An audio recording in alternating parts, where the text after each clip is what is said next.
This is Ian McKenzie with Average Rose Fitness Media. So today we're talking about some fitness conspiracies, right? Things we've heard of before in the past that have to do with fitness that aren't necessarily true. Before we get into it, I highly recommend you guys hit that subscribe button.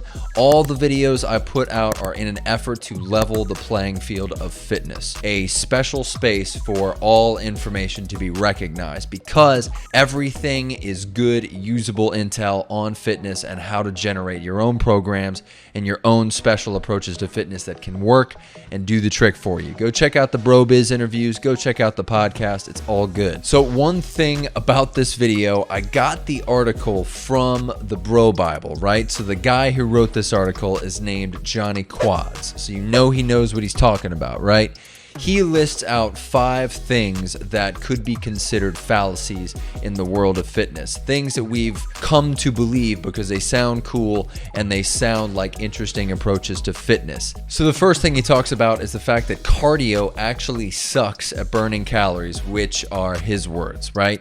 And the thing about cardio is that we oftentimes approach cardio from the long duration perspective, and we never think about the other aspect of cardio, which is the afterburn, right?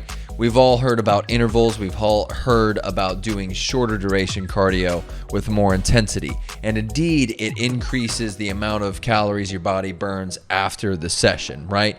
If you're going to be doing these long duration cardio sessions, that's fine. I think you need to make sure you supplement those cardio sessions properly with a lot of calories, a lot of fuel. You can't not eat anything and then expect to build a better body with long duration cardio. Your body is going to hold on to all that stuff because you're not giving it any energy to sustain exercise. The next thing he talks about is the idea of pre-exhaustion. Now, this is my favorite because I first got introduced to pre-exhausting in a Kai Green video, right? I was watching it. He was doing pre-exhaustion for his leg workout. And one of the funny things about it was that it didn't really make sense because he was doing a lot of these exercises before going into the big ass heavy lifts.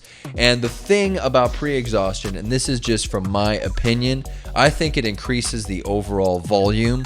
So you get a lot of volume in your workout, right? A lot of repetition. But if you're planning on using pre-exhaustion as a way to make your big lifts better, that doesn't make sense. You've burned energy and you've worn out your muscles with these exercises, so you can't expect to have that same level of strength for the big lifts, right?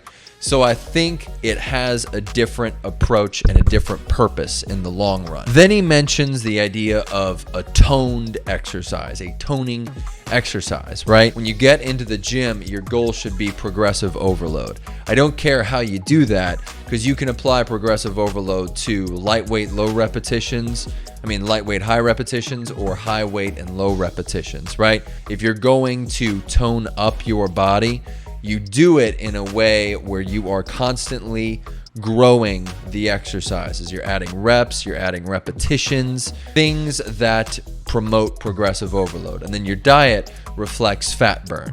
That way, you can build muscle effectively and burn fat at the same time. So you will look toned, but there is no such thing as a toning exercise. Now, this next one is interesting. He talks about the no pain, no gain thing, right? He's saying that you don't really need to experience much pain to experience a gain. And he's right about that because he brings into account delayed onset muscle soreness, right? Which is the feeling your muscles get after imposing a lot of stress upon the muscles, right? It's just your muscle soreness after a workout, right? That lasts 48 hours, a couple of days, right? And he's saying that as you increase the amount of exercise on that particular muscle group to 2 or 3 times a week, your DOMS actually reduces, right? But I do believe that volume helps with building muscle. Too many people approach the bro split but don't do the frequency and don't increase the volume. But in the same way, if you're doing too much volume, then you probably need to back off and do the bro split so that you do experience the DOMS, the delayed onset muscle soreness. And lastly, he says that body weight exercises cannot build muscle, right? He's talking about it from the perspective of progressive overload is kind of difficult. You're not necessarily giving your body the most intense stimulus. You're favoring more aerobic type exercise when you're doing body weight workouts. So in essence, if you're going to want to build muscle and burn fat, go down the classic road. Lift heavy ass weights, try to do progressive overload from that aspect, because especially if you're a young guy, that's the first thing that's going to go through your head, you know? Body weight exercises, I think, is a good way to maintain muscle, and certainly something you can do if you're older, and you can still apply progressive overload to body weight exercises. I just think, and I agree with Johnny Quads on this one, go down the classic route to start, you know? So that's it, you guys. Really quick video. I just wanted to summarize 5 interesting things this dude talked about and referred to as being fallacies in the fitness world. And again, take this with a grain of salt, you guys. He didn't list any resources, so if you want to fact check all this stuff, please feel free. I know that I'm getting my information from studying, doing my master's, learning from professors, so these things I'm talking about, I've gotten from them, right?